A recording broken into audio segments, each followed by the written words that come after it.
mail-order bride, came to find he'd married another, but the children still chose her. The train's last breath fogged the mountain air and left Clara Henshaw alone on the Coldwater Pass platform, letter pressed to her ribs like a second heartbeat. The wind bit until her eyes watered, yet she refused to blink. James Carver's neat ink promised a house tight against storms, 4 children needing gentleness, a door left unlatched for her arrival. All she found were boot tracks, a dozing dog, and a station master scraping frost from a clock that had stopped. She waited until the whistle's echo drowned under pines, until the coal smoke thinned into a grey ribbon vanishing between peaks. A boy, no more than 12, hovered by the baggage cart with a cap too large and a secret larger. "You Miss Henshaw?" he asked, voice snagging on the cold. She nodded. He stared at her hands, then at the letter. He married Sarah, 3 weeks. Pie at the church. Folks clapped. Clara read the sentence twice without seeing it once. Her breath hitched. The paper shook. On the reverse, James had drawn a small star beside a line. "Bring the lullaby you wrote." The boy's gaze softened. "Amos says you sing like Hearthlight." The dog leaned into her skirt as if it recognized her name. Down the road a sleigh creaked. 2 children stood in it. 1 girl, 1 boy, watching as if they had been told to wait for a stranger. The girl lifted a parcel wrapped in twine. A folded note stuck beneath the string. Edges soot-stained. "For Clara, from us." The station master finally glanced up. "You here to make trouble or mend it?" he said. Clara opened her mouth, but the sleigh bells cut her off. The girl called, clear as a bell, across the white, waiting yard. "Mama? What happened next will shock you." Amos found Clara by the baggage cart after the bells went quiet, cap crooked over wary eyes. "I'm Amos," he said. "Second oldest. Come before folks start talking." Clara tucked James's letter inside her coat and followed him along a narrow track between spruce glazed with rime. Snow made the ground slick. Her boots slid and caught. Amos offered his arm, and she took it. The path rose across a wind-scoured ridge. Below, a creek showed black water moving under brittle ice. "Coldwater," Amos said. "We fish there when the thaw comes." They reached a split-rail fence half buried by drifts. He lifted a sagging rail, then stamped snow from his cuffs. Beyond the fence, a clearing held a cabin leaning toward earth. Shingles lifting, porch slumping, 1 window blind with frost. Smoke rose thin from a crooked pipe. The boards groaned when Amos stepped up. The door opened on a room smelling of ash and beans. James stepped out, bearing the weight years and regret lay on men. Tired shoulders, hollow cheeks, a beard trimmed with a dull knife. "Clara," he said, shame flattening her name. A woman moved into the light, jaw tight, eyes sharp. "What business?" Sarah asked, bracing a hand on the jamb. "James wrote for me to come," Clara said. "He asked for a wife." Sarah did not blink. "He asked when he felt lonesome. We settled that. Turn around." James lifted a hand. "Sarah, give me a minute." Then to Clara, softer. "I married quickly. The children needed help. News runs slow. I did wrong not writing again." Clara drew out the creased page and smoothed it. "Your pen reached me with vows. I sold my hat box, traded my best coat, and rode a train that did not let me sleep. You say your choice outran the mail. Mine did not." Amos stood between them like a plank bridge over winter water. "Pa," he said, simply tired. "We read her letters." Lila sounded them out. Toby kept count. Ruthie hid the ribbon she sent. She wrote about combing hair gently, baking small loaves, and singing low when the stove popped. "We hoped." Sarah's eyes cut to the boy. "You've been stuffing your head with a stranger's lines. No wonder chores fall behind." James rubbed his brow. "We have a shortage of everything but blame." He looked at Clara. "I should have sent word. I thought the letter would fade before you boarded. You asked, and I believed," Clara said. "I cannot make you keep a promise you traded. I can keep mine. It says I will bring kindness." Wind rattled a loose shutter until it clapped like a slow hand. Sarah straightened. Send her back on the next train. The pastor's wife saw her step down. Talk already buzzes. Clara folded the letter, tucked it close, and faced Amos. Show me where a tent will hold. She turned to James. I claim nothing of your heart, yet I will not leave miles from children who wrote for me with hands stiff from cold. If you wish me gone, say so plain. If not, I will pitch canvas by Coldwater and work until spring measures true. James's shoulders slumped. He said neither go nor stay. There's old canvas, Amos said. Sarah told me to toss it. I kept it behind the shed. Sarah's jaw tightened. You kept it because you never obey. Amos ignored the barb, dragged out a folded tarp, a coil of rope, and 3 iron stakes. Clara took the stakes. Cold bit through thin gloves until her fingers ached. Amos led her down a slope where spruce crowded the bank and wind lost its edge. At the bend, the firs made a green wall. The creek ran open along an edge, black water sliding under a lace of ice. Amos stumped a patch flat and set a ridgeline. Together they raised the canvas low so gusts would skim and seams would not flap. I can fetch blankets, he said. If Sarah asks, I will say I took them. Do not steal what keeps you warm, Clara answered. I can trade work. I mend neatly and bake tolerable bread when flour behaves. I can watch the pot and keep the fire honest. From her bag she drew a tin, set James's letters inside, then placed the tin where a lantern's glow would catch it. Those pages had crossed prairies through soot and clatter and given a stranger courage to buy a ticket. Amos crouched on his heels. Ruthie will want to see you, he said. She wakes crying and asks if kindness has a face. Bring her if Sarah allows, Clara said. Bring Lila and Toby if it causes no harm. If not, tell them I am near when I boil water, unroll my blanket, and listen to the river's low sob. He nodded, weighing what permission he might win, then scuffed snow over their tracks and started back toward the leaning house. Clara watched until the door swallowed him. She saw Sarah cross, then James sit on the porch beam with his head low. She turned to the creek. She gathered spruce for a mattress, laced it under the canvas, and set stones for a safe fire. Then she opened the tin and lifted the top page. The lines did not belong to the man bent by haste.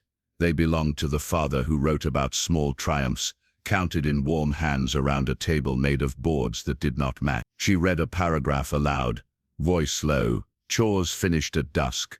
A colt learning the halter. Ruthie's laugh when a pancake flipped clean. She folded the page, not to forget, but to let the promise breathe. Dusk came early, gray washing blue from snow. Clara lit a lantern and hung it from the ridgeline, so the flame made a small sun. She brewed tea from a pinch saved since Harrisburg. The taste was faint yet honest. She ate a heel of bread, then wrote Coldwater Pass at the top of a blank sheet. She wrote to the children first, telling Amos his arm saved her ankle, telling Lila that reading aloud warms rooms, telling Toby that counting can be a shelter when days feel thin, telling Ruthie that a ribbon kept by the pillow grants brave dreams. She promised work for bread, hands for chores, and songs when the wind yowled along the ridge. She ended with a plain truth. I will be here tomorrow. She slid that letter into the tin. Snow feathered the opening and hissed along the canvas. Clara banked the lantern until it glowed soft as honey, lay on boughs, pulled her coat over her feet, and closed her eyes. Before sleep, she felt the letters near her shoulder, warm as a small stove. They did not erase betrayal, they steadied her against it. In the morning, she would walk back up the frozen path and stand straight in the yard, ask what tasks needed doing, and listen for children behind the walls. Cold water whispered under ice. Night pressed close, but the creek kept speaking under ice, a thread she could follow when doubt crept in. She touched the tin to ground herself, felt edges against her palm, and pictured faces leaning toward a page. If the house refused her, the bank would not. Here, with canvas, rope and words, she could begin again, until mercy found a door. By morning, the canvas held low and tight, its ridgeline snugged to a spruce with square knots. Amos had taught after dusk. Clara brushed snow from the flap, coaxed a cautious flame between ringed stones, and set a dented kettle to whisper. Cold water slid past, black beneath a lace of ice, steady as breath she could borrow. She placed the tin of letters where lantern light would not scorch pages, smoothed her blanket, and steadied herself with stillness that asked for nothing. Bootsteps scuffed on the bank. Amos ducked in carrying split wood, cap askew, face pinched from a house that watched too closely. Lila followed with a jar wrapped in paper goose fat to ease cracked skin. Toby came clutching twine and 2 bent nails. Ruthie struggled behind with a basket lined in cloth and the scent of winter apples. "We told Sarah we would hang laundry," Amos said, setting the wood beside the hearthstones. "She prefers seeing chores instead of hearing explanation." "Then we will give her clothes to see," Clara replied, lifting a rinsed shirt to the line. She poured thin tea into 4 cups and a smaller one for Ruthie, stretching leaves with patience. Lila handed over her jar. "I made this," she said, shy but pleased. Toby tapped his nails against his palm and studied seams. "We can tack a windbreak." Ruthie lifted the covered basket like a christening gift. "1 apple," she announced solemnly, "for sharing fair." Clara polished the skin on her sleeve until it shone. After reading, she said. The tin clicked open. She lifted a letter whose edge carried flour from an older kitchen, and read in an even cadence that steadied the air inside the tent. James wrote about tidy dusk chores, a colt that accepted the halter, Toby driving pegs straight, Lila mending a hem neat as print, Ruthie hiding biscuits for Amos to find after stove duty, and Amos telling a joke that made the table tilt with laughter. The children listened without fidgeting. Lila closed her eyes. Toby's hands went quiet. Ruthie leaned until her head rested on Clara's lap. When the page ended, Clara began again, softer, so the same lines became comfort instead of news. They sliced the apple and turned the core so everyone got juice in their turn. Clara taught a braided hitch for the ridge rope, letting Toby pull while Amos guided. Lila rubbed salve into Clara's reddened knuckles with careful fingers. "You sing?" she asked. "Not loud," Clara said, "yet enough for needlework." She hummed the lullaby James had marked with a star, and the tent gathered the sound as if cloth remembered warmth. Snow hissed along canvas. The creek kept a dark conversation under ice, Ruthie's breathing slow. Amos relaxed into the listening that boys learn when someone finally speaks to them without hurry. They returned the next night and the next, bringing offerings a pocket could hide. A heel of bread wrapped in paper, potato peels to sizzle crisp, a button dangling on a thread, a story traded for another. Amos built a rack for drying mittens. Toby shaped a hook from a bent nail and fixed it above the kettle. Lila wrote dates on scraps to mark each reading, careful script learning courage. Ruthie begged for braids and named frost animals that paraded across the canvas by dawn. They stepped in their own tracks and brushed away trails with an evergreen bough. Still, whispers slipped into town. At the mercantile, mouths pinched and words drifted sideways about tents, letters, and women from far cities who did not know Western ways. Sarah's dislike sharpened into purpose. She counted biscuits, timed Ruthie's steps, sent Lila to scrub boards twice, searched Toby's pockets, scolded Amos for slowness that was only attention paid elsewhere. James wore his weariness like an extra layer under his coat, and stood often on the porch with eyes toward the firs, hearing a sound he could not admit he missed. Clara refused to skulk. She walked for lamp oil with shoulders straight, returned every greeting, paid in coin and asked no favor. She gathered news about fences loosened by wind and a wagon axle repaired badly, then carried her tin back to the creek and set water to simmer. When boots crackled over crusted snow, relief warmed her faster than the fire. They ate stew thinned with honesty and told plain, true things. Who slipped on the porch step, who whistled wrong and made chickens scold, who counted clouds until sleep arrived. On the 10th evening, a gale shouldered the canvas so hard the flap leapt and sparks spiraled. Amos seized a rope and ran fresh lines to a deeper root. Toby crouched to shield the flame. Lila tucked the letters away without a word. Ruthie dragged a blanket and wrapped it around Clara's knees. The wind tested knots and relented. Clara read a passage James had written about patience, how nothing good grows in a rush, how frost loses interest if you outlast it, how work done steadily beats bluster. Her voice kept time with the creek's low drum. She looked from face to face and asked, "Have you ever found comfort in words when the world turned cold?" Clara did, and it changed everything. The question settled like snow that chooses not to melt. Amos nodded once. Lila touched the lid. Toby released a breath saved since the afternoon. Ruthie pressed Clara's hand to her cheek and smiled with a courage that belonged to both of them. Their ritual deepened by choice, not before the first sentence, each child set a token near the lantern. Amos a curl of pine that smelled like sun kept in wood. Lila, a blue scrap rescued from a ruined hem. Toby a chipped marble. Ruthie a button shaped like a star. Clara aligned the tokens as anchors, then read until her shoulders loosened, and the quiet afterward felt like prayer without words. When they left they pulled scarves high and stepped lightly, guardians of a secret that was not secret at all. Only love held where wind could not scatter it. Sarah's temper finally pushed beyond doorframes. She strode down the slope with skirts clutched high, breath white, eyes bright as hammered ice. "You set snares with ink," she said. "You make my room feel small. You twist his lines until children forget who feeds." Clara stayed seated, hands open. "Tea?" The cup slapped from her fingers and hissed into snow. "Pack your canvas before I fetch the sheriff." "I claim no title," Clara answered, "and ask no share of bread. These pages are a bridge that their father built before my train moved. If they carry tired hearts through this season, I will stand where the planks hold. Tell me to go and I will obey, but I will not turn from any child who asks for a warm word in winter." James reached the bank with breath ragged from the climb. He took in the spilled tea, the hard line of Sarah's shoulders, the quiet half-circle the children made without flinching. He saw Clara's steady hands on the tin as if it were a small stove, not a box of paper. "Enough," he said, not loud. "I wrote those lines because truth needed a seat. Let it sit here." Sorrow flickered behind Sarah's fury. She turned and cut a jagged path through the drift. James did not follow. He laid a fresh log on the fire. "Read," he murmured.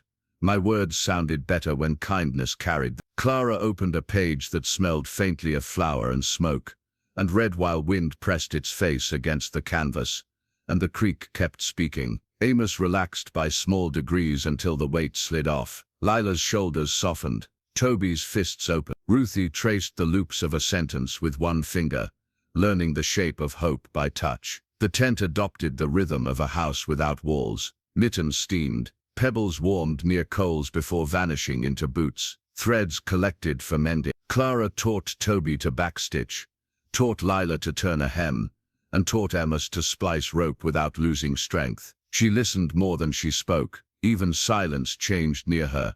No longer punishment, only rest.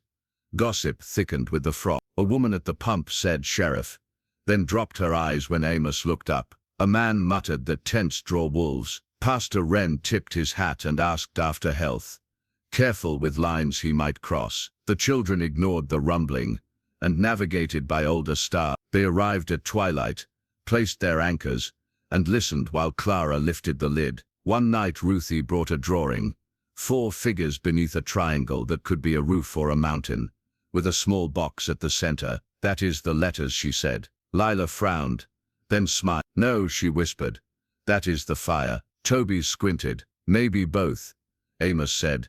"Nothing," which was how he said the most. Clara kept the drawing near the lantern, and read twice. When storms pushed hard, the tent bowed but did not fail. When the wind eased, they stood at the creek's edge and watched the thin light lift across the ice. The world remained stern, yet inside that low canvas trust gained weight, grain by grain, until even fear had to step around it. Clara banked coals and tucked the tin near her shoulder. Paper held smoke, kitchen flour, and the plain gravity of a father's wishes. Outside, winter stared without blinking. Inside, breath rose and fell together, and the children's faith in her voice, and in the letters it carried, became the warmest thing for miles. Snow sifted over Coldwater, soft at first, then thick enough to erase the ridge and swallow the road.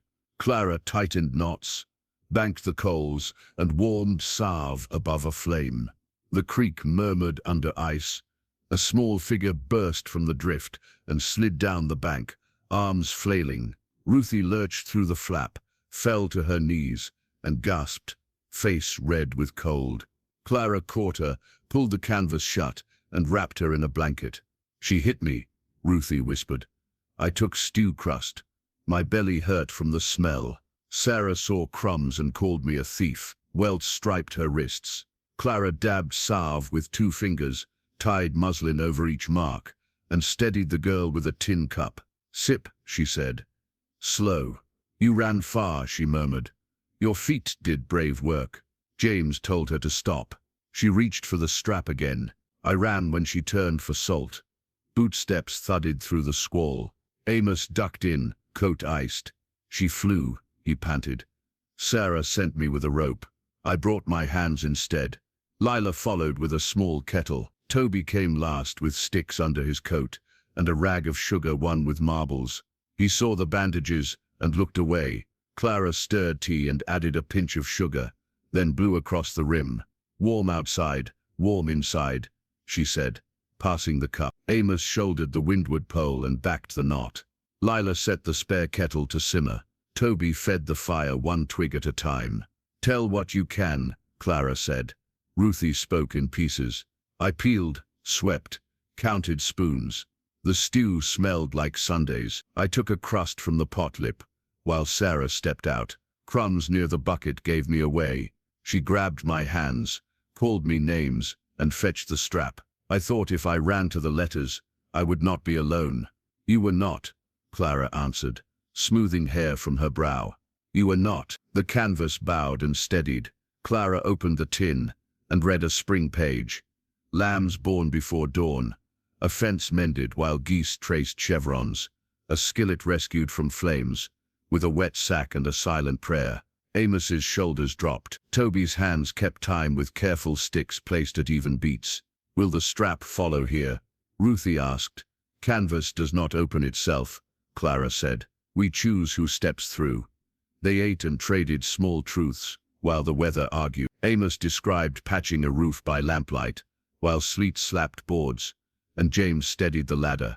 Lila told of sitting with a neighbor's grieving child until daybreak. Toby, who spent words like coins, said he once kept a cricket in a jar and freed it at thaw because a song behind glass felt wrong. Ruthie remembered Sarah teaching her to braid in a kind hour. Silence returned, steady instead of empty. Clara dated a page and wrote a letter to herself. "You crossed on faith and a promise. One turned brittle, the other holds. You pitched canvas by water that keeps speaking when storms shout. Keep the flame honest and the letters warm. You are not here to win a man or shame a wife. You are here because 4 young hearts walk through snow toward words that steady. When fear taps, answer with tea, clean bandages, and pages read aloud." She folded the sheet, slid it beneath the tin, and felt her purpose settle. "You harbor thieves," a voice rasped beyond the seam. The flap tugged, then stilled. A softer knock followed. From the Nolans came a hush. A crock of lard slid under the edge. "We reckon your tent holds steadier than some houses." From the widow Bale, someone whispered. A jar of peppermints, a wedge of cheese in oiled paper, and a note tied with twine appeared. "For the camp by Coldwater. Keep little hands warm." No names, only a small star and a crooked heart. Clara set the gifts near the fire and spoke each name aloud. Lila tucked the note into the tin beside the letters. Pastor Wren stepped in, beard rained. He shook snow from his hat and studied the bandages. "You have done right," he told Clara. To Amos, "Your spine will be needed again." To Lila, "Yours too." To Toby, "Hands like yours build towns. If a knock comes, send them to me first," he said, leaving a loaf before he vanished into white noise. Sarah did not come. James did. Once stop outside the lantern light. He looked at Ruthie sleeping against Clara's hip, looked at the tin, looked at his son and daughters holding quiet like a shield, and touched the post as if testing grain. "Keep her safe," he said, and climbed back toward the house, shoulders bent under weather heavier than snow. The squall raged until midnight, barking under the ridge. Inside, voices dropped to murmurs, and sleep stole over small bodies in waves. Amos lay near the flap, boots on, a sentry without a sash. Lila curled with a blanket pulled to her ears. Toby counted breaths, until numbers braided into rest. Ruthie's fingers found Clara's sleeve and did not let go. Listening, Clara felt the tent breathe with them, and knew that a shelter can be a promise even when built from rope and borrowed cloth. She banked coals, trimmed the wick, and lifted her letter again, letting words set like nails. Think of a time you chose to stay for someone who needed you. That's what Clara chose. The sentence moved through her. Inside, purpose held. Snow thinned to a sift while their courage thickened. Like stew, morning listened. The creek is approved. Toward dawn, the wind relented. The creek found its voice again. By first light, small boots had brought more quiet kindness. A pair of knit mittens lay folded. A sack of beans leaned against the pole with a note for stew and letters. 3 sticks of kindling sat in a row, as if to say order can outlast chaos. Clara warmed biscuits, melted a spoon of lard and rubbed salve into Ruthie's wrists. Ruthie woke blinking at frost ferns. She tested her hands, then smiled. It does not sting, she breathed. I dreamed a door knew me. Doors can learn, Clara. We will teach this one with sound habits. Amos loosened the flap to let in pale day. Lila packed clothes. Toby kicked ice from the bucket and grinned when it cracked clean. Clara opened the tin and chose a passage fit for morning. Beginning again when a day starts with broken things. How patient hands stitch what hurried hands tear. How a small flame tended without boasting steadies. A vow. She read until faces settled into that special quiet that is not emptiness, but strength. Then they prepared to climb. Amos would go first, carrying Ruthie when drifts deepened. Lila would speak to the pastor. Toby would check the porch step, where the snow was packed, greasy and dangerous. Before they left, Clara tucked her letter deep beneath the tin, pressed her palm above it, and listened to the creek. She felt the mountain's stern indifference, and within it, a kindness like the neighbor's bundles, unannounced, practical, sufficient. The path back would hold footprints both cruel and brave. They would meet them together, with bandages snug, biscuits in pockets, and the ritual folded inside their ribs. They pushed into a clean morning, and the tent behind them glowed like a coal that would not die. The sky cleared to a brittle blue that made every drift shine like hammered tin, while the creek murmured beneath its lace of ice. Clara had finished rubbing salve into Ruthie's wrists when boots crunched on the upper path. A man in a thick coat with a 5-pointed badge paused at the bend, taking in the low tent, the neat fire ring, the drying mittens, and the 4 children seated with their cups. He tipped his hat and came down the bank with a care that said he respected slopes and households not his own. "And Holt," he said, "Sheriff, for the county. I need words with you, Miss Henshaw." Clara stood with shoulders level, palms open, chin steady. Amos shifted close, a quiet plank between authority and the person who had taught him knots. Lila's fingers found the tin and slid it inward as if defending a hearth. Toby squared the kettle so the handle would not scorch. Ruthie sat still, only her eyes moving. "What words?" Clara asked. "An accusation," Holt replied. "Mrs. Carver claims you lure children from lawful guardianship and keep them here with gifts and songs." His gaze flicked to the mittens, the salve, the cups, then back to Clara's face. "She names kidnapping." The tent seemed to tighten, then settle.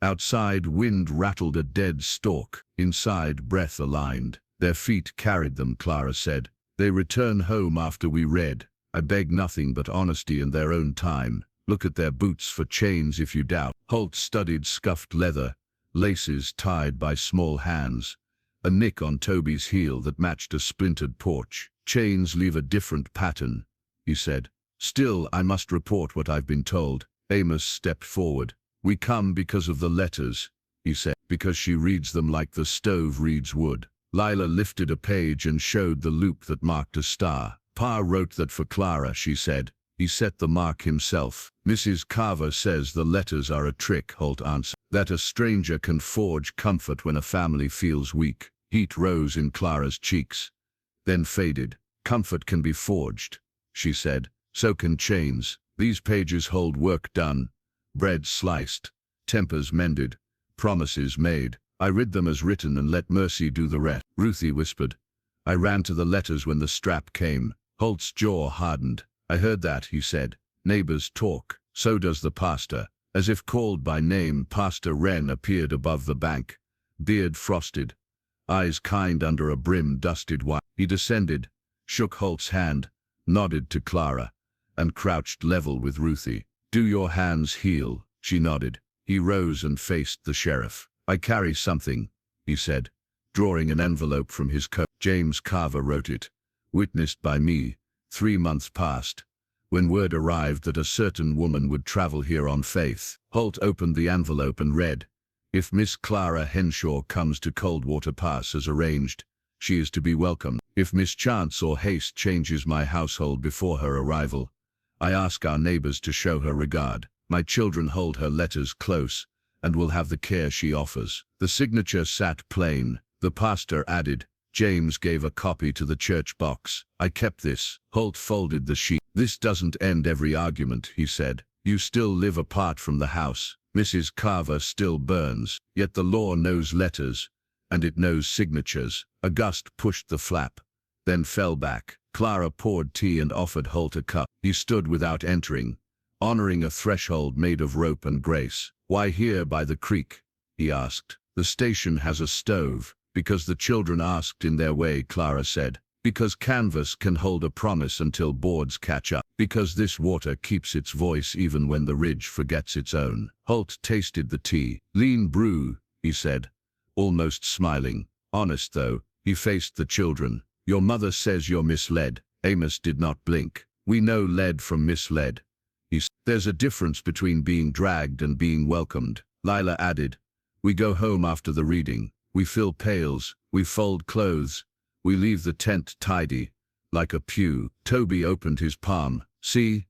No stolen. Ruthie lifted her wrapped wrists, without being asked, then let them fall when Holt flinched. The sheriff tucked the letter inside his coat. I will speak with Mrs. Carver, he said. The county will consider all. Do not move this camp without telling me. If anyone threatens you, send a runner to the parsonage, or my office. He glanced at Wren. You'll keep watch. With both eyes the pastor replied. Holt climbed the bank, and vanished into trees that scraped the sky like quills. The pastor stayed. He warmed his fingers over the coals, and looked around with the wonder of a man inside a church, not made by carpenters, but by use. Letter camp, he murmured. A good name. I've seen schools in sod houses with fewer books and less order. He drew out a second paper, thinner, older, handled often. James wrote this for your keeping, he told Clara. A page from his journal. He began it when grief locked his tongue, and found that ink could speak. Clara unfolded the page. The lines were steady, a father counting small mercies to keep from drowning. If hardship takes me before the harvest, it read, let kind hands guide Amos. Let Lila keep reading aloud. Let Toby prove knots with storms. Let Ruthie sleep where lullabies hold. Beneath the lines a final sentence, cramped.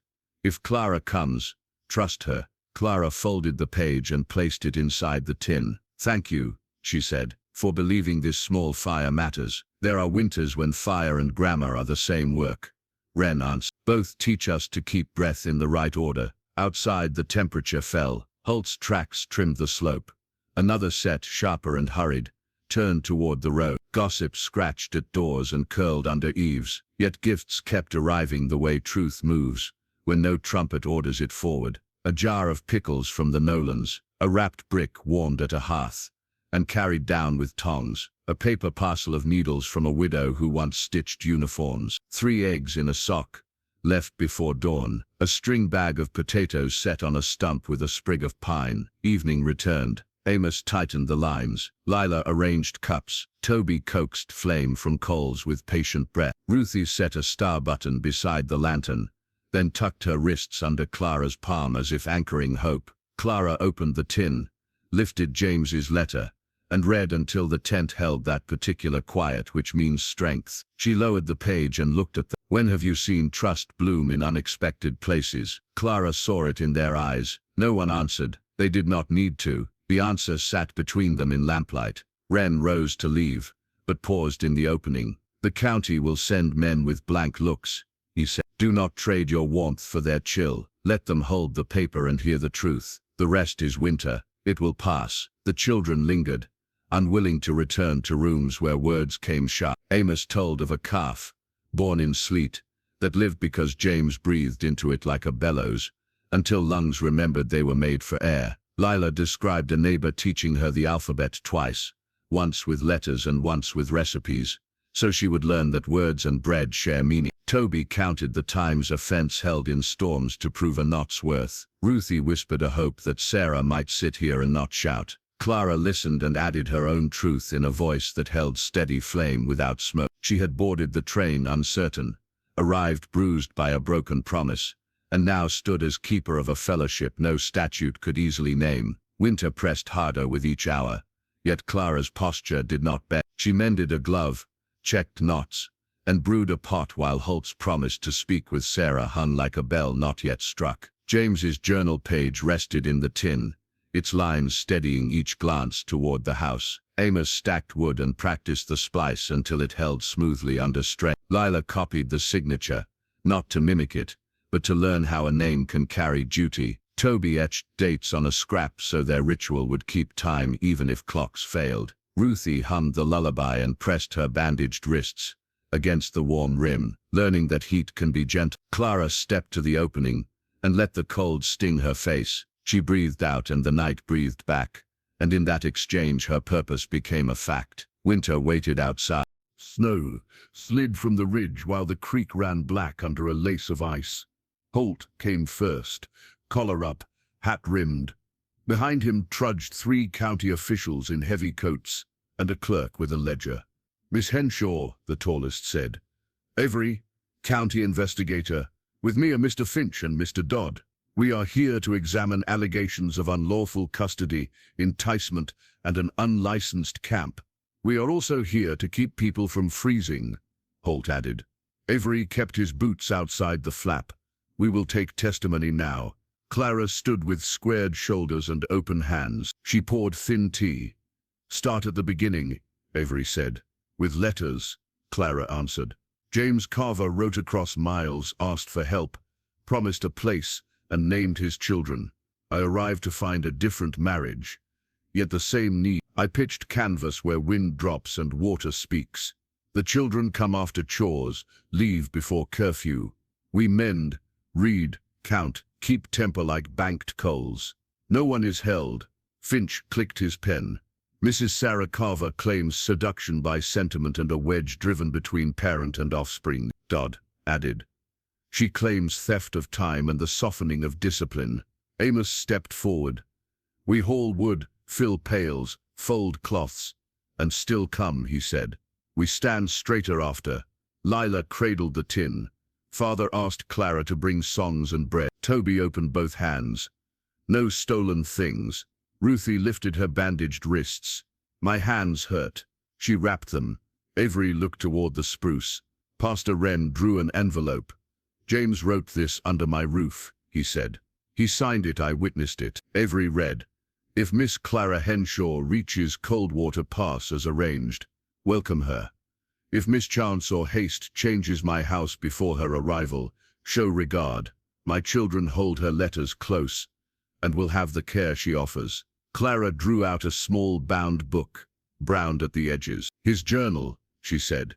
"He began it when grief made speaking hard." She turned to a smudged page. "If hardship clamps my door," James had written, "let whoever comes in good faith find a chair. Let littlest hands sleep under any decent roof. If Clara arrives late because the world's wheels grind slowly, and if I am remarried or only tired and poor, honor the kindness she brings. If she stays, trust her." Finch shifted. "Fine words," he said. "However, custody requires structure." Wren answered, "Structure stands when mercy sets its posts." Avery exhaled. "We will hear from each child." He faced Amos. "Why do you come?"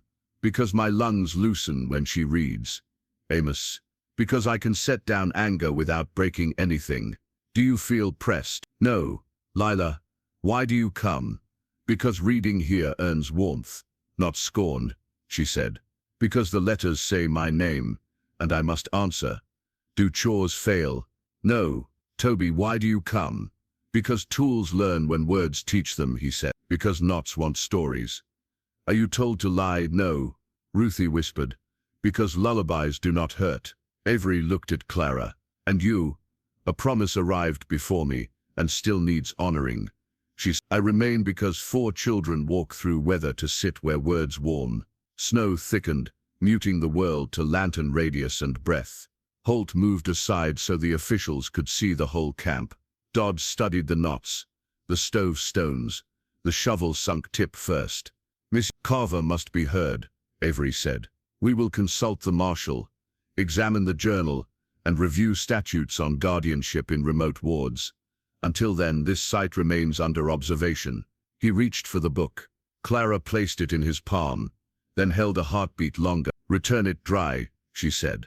Avery passed the volume to Wren. I can read a copy, he said.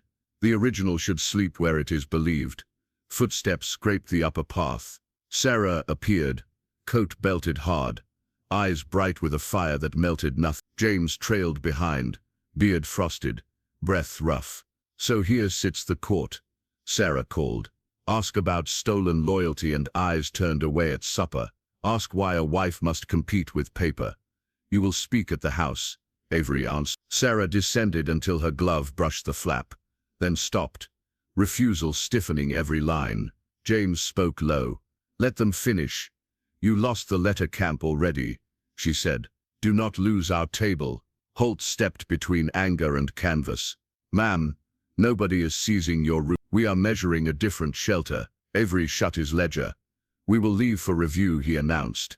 We will confer when the wind eases. No decision today. Keep the line tight. Keep the fire safe. Do not move camp without notice. Finch buttoned his collar with fingers that had learned respect. Ruthie stepped forward while the men gathered themselves. She dug in her pocket and drew a small folded paper. Careful script copied from Lila's lessons, and her own brave heart. She held it with both hands. This is for the people who choose, she said. Avery crouched. May I? She nodded. He read, Let Clara stay. I sleep more soundly when she reads. I will still carry water. I will still do chores. I will grow anyway. He closed the note with his thumb gently, and slipped it into his inner pocket as if sheltering a coal. Clara's voice cut through the drift like a bell. You ask if this is lawful, she said. Ask also if it is good. Ask if it protects, steadies, restore. Ask why 4 small bodies walk through snow to pages, unless something at home has frozen harder than this river. We do not strip rights here. We warm them until they fit again. You heard, Holt told the officials. You saw. We will return, Avery said. He faced Sarah. Sip at the house. We will listen there. James lingered a breath longer, gazed at Clara, then at the copy in Wren's hands. Do not lose your tenderness, he said. It is what keeps this valley human. Bring some home, Clara answered. He followed. Amos exhaled. Lila pressed her forehead to the tin. Toby checked the knots until his fingers remembered calm. Ruthie watched the men shrink between trunks, then lifted a mittened hand and waved. She was not pleading. She was marking that she had been seen. Then she let the flap fall and returned to the circle. Clara relit the kettle and opened the tin. She chose a line where James thanked a day that refused to break, and read until breath aligned. Outside, the storm argued. Inside, trust sounded like pages turning, rope humming, mittens drying. Holt waited beyond the light, a quiet guard. Clara's resolve was set like iron drawn from coals, and cooled in snow, strong enough to bear the weight of doubt. The letters waited in the tin like kindling that knows when to burn. Snow swirled, yet her voice held true, cutting doubt like a clean blade, and the children's faith burned warmer than winter. Dawn came thin and glassy, the kind of light that makes every shadow honest. Days slid by without a word from the county. Holt kept his distance, patrolling the ridge at odd hours, and Pastor Wren left a chalk mark on a spruce to show he had walked by. The creek spoke steadily under its lace of frost. Clara trimmed wicks, mended cuffs, and read each evening while the tent breathed like a living thing. The children carried on as if judgment would never find the path down from town. Amos gathered scrap boards and sledged them to the bank, jaw set the way James did when a task needed more patience than strength. He measured with a string, marked lines with charcoal, and dug a shallow sill where snow drifted least. He built a wood bin from salvaged planks and a hinge he coaxed back into usefulness. Toby held nails with mittened fingers while Amos drove them true. When the frame squared, he added a slanted lid, tarred seams with goose fat and ash, and stacked cordwood until the space felt like promise. Clara watched him lay the last stick as if he were fitting ribs around a small, beating heart. Lila prepared a garden bed beside the fire ring where spring would reach first. She loosened the crust with a stick, mixing grit with ash, spreading chips that neighbors had dropped after chores. She buried potato eyes in a tidy row, then covered them again when she remembered the month. "They need a longer sleep," she said, flushing. Clara touched her shoulder. "Let the ground dream. Your care waits inside it." Lila saved onion skins, crushed them and sprinkled the bits like quiet promises. She tucked a broken spoon at the edge to mark the furrow, then smoothed it with her palm as if soothing a brow. Toby repaired a latch, bent wire into a second hook over the fire, and declared it ready for a pot that did not yet exist. He tested hinges, counted stakes, and wrote small numbers on a strip to track wear because numbers comforted him when the wind pressed hard. Ruthie braided cords into loops and hung them as handles for mittens so no gust would claim them. James appeared some afternoons, silent, hat in hand, setting a round on the bin or leaving a coil of fence wire before walking back up the path. He did not cross into the tent. He stood a moment at the opening and listened to a paragraph, then retreated with a glance at the ridge and a breath that fogged and vanished. Gossip thinned with the cold. People had other work. Those who still hissed the word kidnapper kept to kitchen corners. Those who had stepped near enough to feel the tense heat returned without trumpet. A wagon halted near dusk, and Mrs. Nolan called from the seat, "Planks that will not fold." Her boys lifted boards from the bed and left a bag of nails. Widower Burke sent traps to keep vermin from the store. The schoolmarm brought chalk stubs and a primer with a taped spine, saying, "I am only lending what wants to be read." Someone left a sack of beans with a pine sprig tucked under the twine, and someone else set 3 kindling sticks in a row like an amen.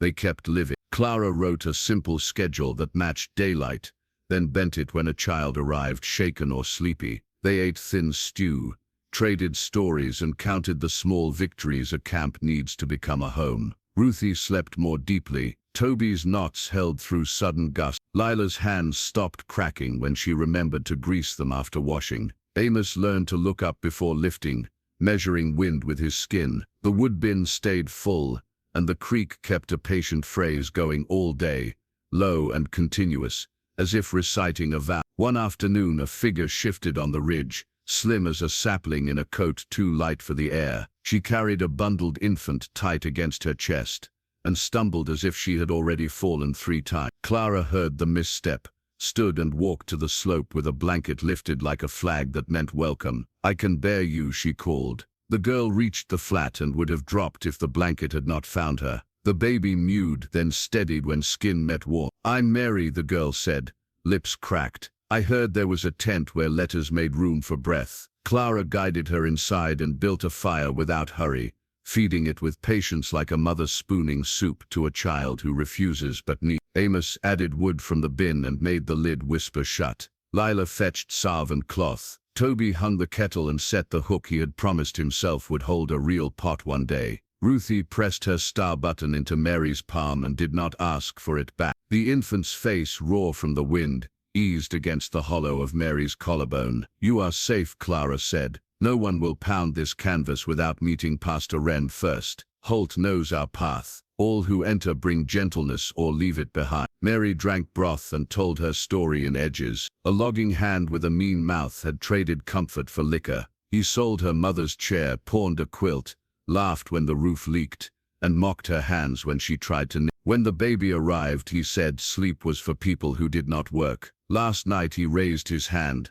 She stepped out into the snow with the child and did not look back. She walked until the sky blued and her legs shook. A neighbor had whispered that the woman by the creek read words like a stove reads wood. I came to the reading, Mary breathed, closing her eyes. Then you have arrived, Clara answered, pressing another cup to her fingers. Here is heat. Here is a story at a pace your ribs can bear. Here is a list of work we will share when your breath evens. Here is a bed made from boughs. Here are arms that do not tighten to punish. Mary slept while the baby dreamed milk from the air. Ruthie stood guard with both hands on the blanket as if warmth had a latch.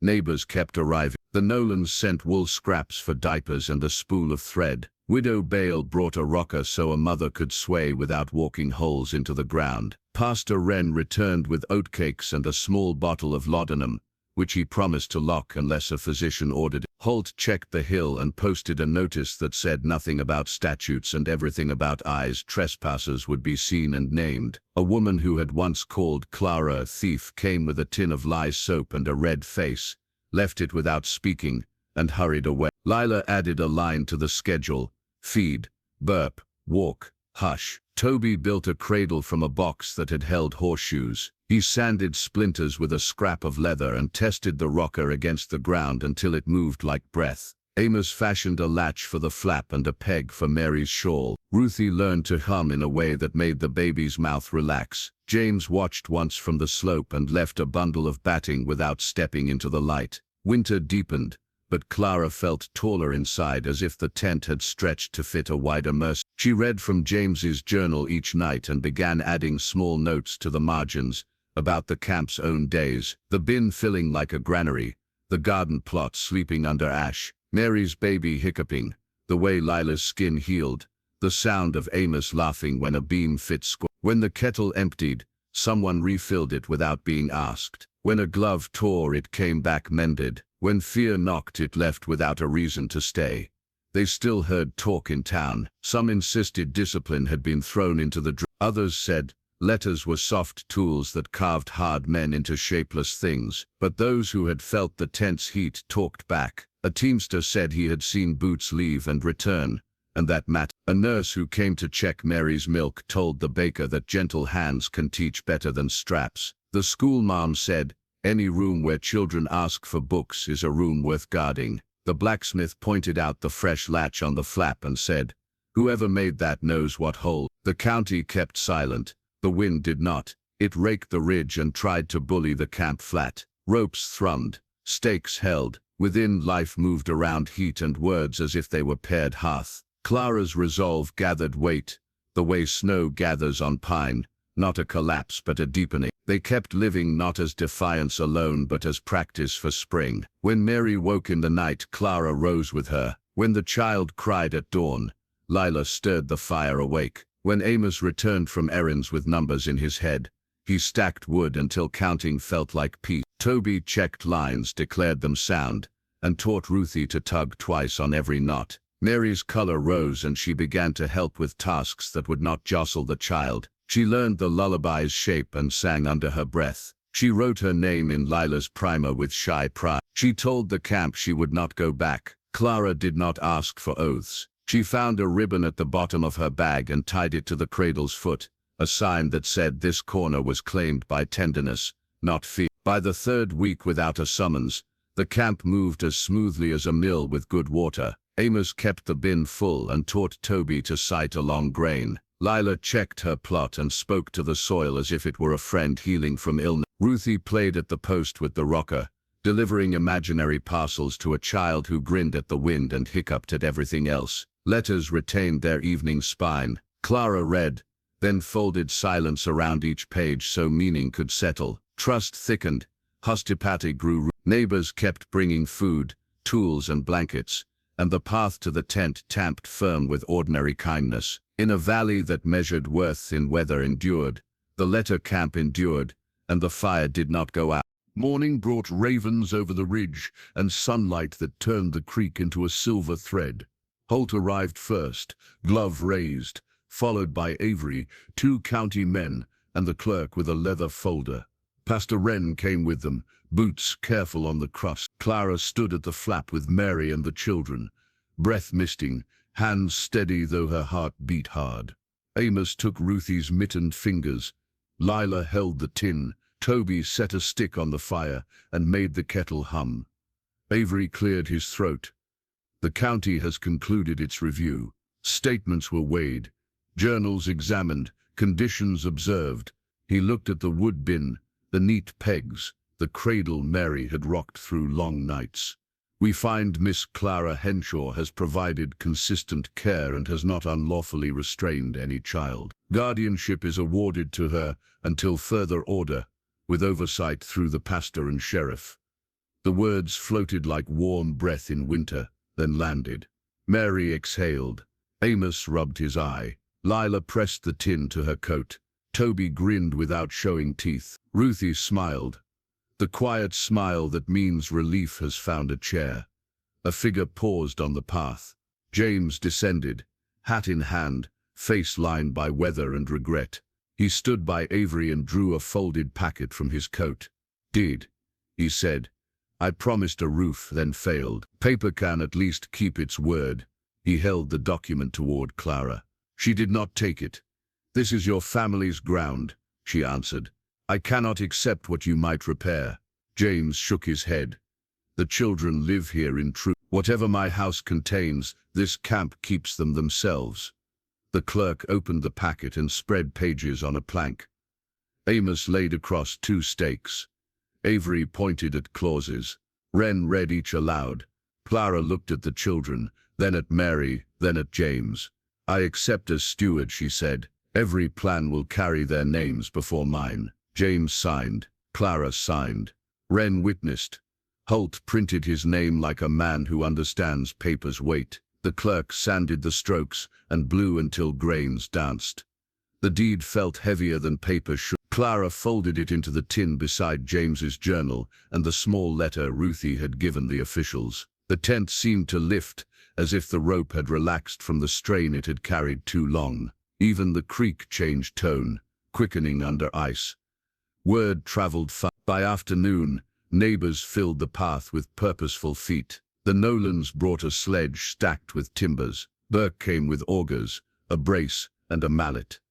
The blacksmith carried iron straps and hinge pins. The schoolmarm brought chalk to mark joints. A carpenter named Hodge nodded and said, "We raise walls before dark." Amos squared a corner while Toby measured pockets. Lila kept lists of cuts and hands, writing every name beside a task. Ruthie sorted the pegs by length and handed them like sweets. Mary laid the baby in the cradle, tied the ribbon tighter, and carried hot water where voices called. Holt rolled up his sleeves. Wren worked like any rancher.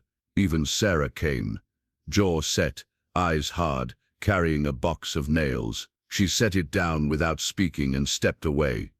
Hodge called measures. Mortises bit grain. Tenons slid home. Pegs thudded. Fresh ends shone like bread heels. Timber by timber, a rectangle rose. Sill on stone. Posts pegged to beams, braces at corners, rafters shouldered close. The tent remained, sheltering tools and story while the open sky accepted the frame. When a gust hit, the structure flexed instead of groaning. "Good wood," Burke said. "Better purpose." They lifted the ridge with 6 men and 2 women carrying, everyone else steadying. Clara counted, then called. Now, the beams settled, pegs seated. The crowd stepped back and breathed together. Ruthie clapped. Toby whooped once, then pretended he had only cleared his throat. Lila wrote raise in her list. Amos checked plumb with a string and declared the walls true. Planks climbed the frame. A window faced the creek. Another faced the path. Hinges found a stout door.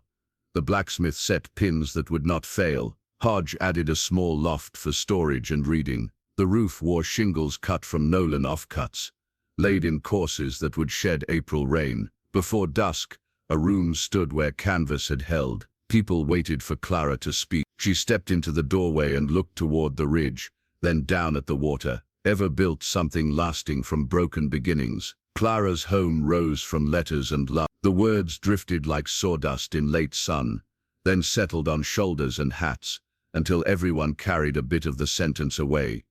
They called it the letter house before anyone painted a sign. Clara moved the tin to a shelf and set the lantern on a hook by the door. She laid the cradle inside, then asked Ruthie to choose the first nail for a line where scarves could dry. Lila hung a slate. Toby hammered a peg for Amos's tools. Mary swept sawdust into a pan and saved a handful for kindling. James stood in the yard with Sarah, speaking low. She kept her gaze on the doorway, then on the sill, then on her hands. Finally she nodded once, gathered chips, and carried them to the wood bin. She did not step inside. That choice belonged to time. The day exhaled. New walls held. Spring reached across weeks, with a patient hand. Snow retreated from the stones. Shoots pushed through the ash in Lila's plot. The creek ran louder, shouldering ice aside with a cheerful insistence that felt like forgiveness. Birds argued about branches. The bin stayed full because Amos guarded it like a banker who believes in war. Toby added a second hook to the beam and made a drying rack from a scrap ladder. Mary's child learned to laugh. Ruthie hung papers along a string and drew a bell over the door. Neighbors kept visiting with simple help: a pot of soup, a coil of wire, a stack of rags, a joke told at the door. Wren set a shelf of books and asked borrowers to return them clean and dry. The school mom promised Thursday readings. Burke mended a kettle handle. Hodge measured for a porch when the weather turned. Footprints packed the path until it looked like a promise you could walk. Clara stood within the timber room as dusk drew lines on the floor, listening to the creek's change, the hush in the trees, the small breaths of the sleeping child. She touched the deed in the tin and felt both burden and liberty. She thanked paper for doing what vows had failed to do, then thanked the people who had turned her solitude into belonging without demanding payment in pieces of herself. Late light lay a gold bar across the sill. Amos leaned against the post he had pegged. Lila traced grain on the table they had planned. Toby counted pegs, then stopped because numbers could not hold everything this room contained. Ruthie spun once and laughed. Mary closed her eyes. James watched from the path and did not enter. That seemed right for the day. The letter house kept a place for him anyway. Night lifted and set its first stars. Clara lit the lantern, opened the tin, and read from the journal that had steadied storms. Her voice traveled timber to timber, warm and even, blessing a room grown from canvas and intention. When she finished, she closed the book and listened. The creek answered with bright water. The mountains kept their watch. Inside, the home breathed. Spring lifted over Coldwater Pass, and the letter house found its breath. Morning light slid along the timbers, warmed the shelf where the tin rested, and pooled on boards neighbors had planed smooth. Mary stayed. She tied back her hair with the cradle's ribbon, rocked her child after dawn, and moved through chores with a steadiness that made worry lose interest. Laughter returned like water to a thawed rill, and the baby reached for sunbeams as if catching new hours. Word traveled. A boy with a limp arrived with cornmeal and a note from his mother at the laundry. He traced letters, practiced sums, and left with a shirt one size too small and pride exactly right. Two sisters who shared a shawl came shyly. Lila taught them recipes and reading together, so bread and words would rise the same way. A ranch hand's nephew stood silent in the doorway. By the third Thursday circle, he sang to Ruthie's doll and smiled as if winter had loosened a knot. Neighbors kept adding to the room. Hodge cut a second window. Burke hung a stout door. The Nolans set a fence straight as truth. The schoolmarm brought readers with taped spines. A swing went up under the porch beam, and small feet arced while mothers traded stories worth keeping. Someone left candles for long evenings. Someone else set oranges on the step at dawn. Holt claimed ignorance with a grin that made his badge look almost friendly. James appeared with tools whenever hinges whispered or steps complained. He planed boards until shavings curled like soft snow. Sarah passed sometimes with eggs or soap, set gifts without comment, and walked away studying her hands, as if they might reveal which story fit. Amos kept the bin square. Toby forged hooks and pegs. Lila listed borrowed books and returned them bright. Ruthie learned the bell rope's temper and promised to ring only for welcome. Clara wrote a letter to the mountain on a mild evening that smelled like wet soil and pine. Coldwater, you watched me step from the train with a satchel, a promise, and a stubborn prayer. You You saw canvas tremble, coals hold, and words knit 4 small hearts to mine. Keep watch, I will keep the flame. If weariness leans, brace me. If pity wanders, send it home. If strangers ring this bell, let the door know them by their need. She folded the sheet and slipped it under the starred letter. By need, not design. The haven widened. A widower brought a girl who flinched at footsteps. Mary taught her threads rhythm and gave her the swing for practice at trusting air. A miner's child came coughing. Wren mixed syrup and left careful measures. 2 cousins arrived muddy and defiant. Toby sorted nails with them until counting softened their shoulder. Even those who disliked the camp sent proof they valued its warmth. A sack of flour at dusk, kindling at dawn. A note that simply read, "For the fire." Planting loosened the town's shoulders. Peas nosed up along the string. The creek brightened, shouldering aside the last rims of ice. Children weeded while Clara read, voices moving like water around stones. When rain kept them inside, they mapped journeys in chalk and sailed chairs across the floor. When the sun returned, the swing creaked with delight, and the garden learned to clap with leaves. Work filled hours and still left room for kindness to stretch. Mary found a new register in her voice. She told truths without trembling, and laughed at crooked seams while teaching straighter ones. She greeted latecomers with bowls and names, practiced patience without applause, and slept without bracing. The baby slept too, as if the house itself hummed lullabies. Clara understood that rescue is only the first line of a longer letter. The rest is Clara's guidance ripened rather than hardened. To Mary she said, "You are not only the girl who escaped, you are the woman who chose. To Amos you hold order here when night falls. To Lila your lists are a kind of justice. To Toby every hinge you fix is a promise to the next pair of hands. To Ruthie ring when the world forgets its better self." Under trust each child rose, and the room returned trust with interest. One afternoon thoughtful clouds gathered, and the creek flashed like a coin. The bell rang. 1, 2, 3.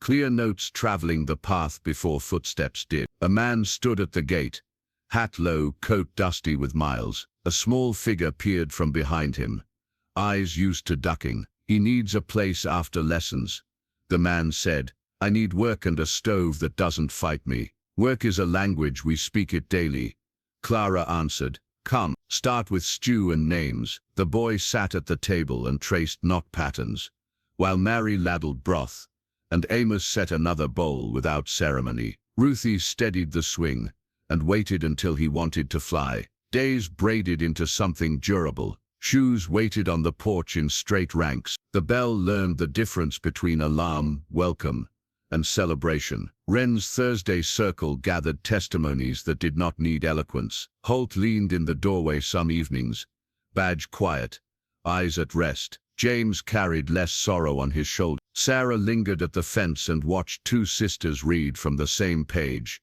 heads almost touching, then left with an expression for which the town had no word. Clara lifted the tin one bright afternoon and reviewed its contents. The starred letter, the journal that had outlasted storms, the deed that turned stewardship into law, and the page she had written to the mountain. She added a new sheet recording names of those who had crossed the threshold, and the tasks finished. Not to weigh worth, but to keep gratitude specific. She slid the paper in, closed the lid, and hung the lantern though day still held. You can never have too much light in a room built from promises. Gardens threw color against the fence. Birdsong embroidered the hours between chores. Windows caught sunsets and returned them as gentle gold on the floor. The letter house became the place where people tried small burdens first, then heavier ones when the boards proved they would hold. Even those who kept their distance sent blessings through neighbors, and the path tamped firm under traffic that looked like ordinary life yet felt like a Clara stepped outside near dusk and faced the ridge. She held a final letter for the season, addressed not to any person but to the land that had taught endurance. Mountain, keep me honest when praise arrives. Creek, remind me to move without hurry. Trees, lend patience when decisions crowd. Neighbors, allow me to serve without a ledger. Letters stay warm enough to comfort and cool enough to guide. Fire burned clean. She signed, folded, and set the page in the tin with a soft click that sounded like a small bell. Evening drifted in, soft as flower. Children finished chores, washed, and gathered. Clara read a passage where James thanked a hard day for refusing to break him. She closed the book and looked around the room. Mary rocking the baby, Amos checking the latch by feel, Lila aligning slats, Toby oiling a hinge until it turned like thought, Ruthie touching the bell rope with reverence. The house felt both new and old, as if it had waited for a plain name and finally heard it spoken. A shadow appeared at the gate as the first stars pricked the sky. The bell rang once, a clear silver tone. A girl of Ruthie's age stood with a bundle tied in a scarf. "Is this the place where reading makes your chest stop hurting?" she asked. Clara offered her hand and felt the answer in the warmth that passed between palms. "Yes," she said. "Come sit where the light reaches first." The child stepped inside, eyes widening at the swing. The window, the cups, the chalk, the garden beyond. Clara faced the room, feeling every mile behind her and none of it wasted. Betrayal had brought her, letters had held her, and love had decided what stayed. The bell rope stilled, the garden breathed, and the creek kept its vow. Her voice rose steady as the ridge, and warm as the lantern. Join Clara's journey. Subscribe to discover how love builds homes from ashes. Share this story to inspire others to find their own letterhouse. The bells swayed again, soft as breath, and spring answered with blooms that opened wider by morning, promising the next chapter just beyond the gate.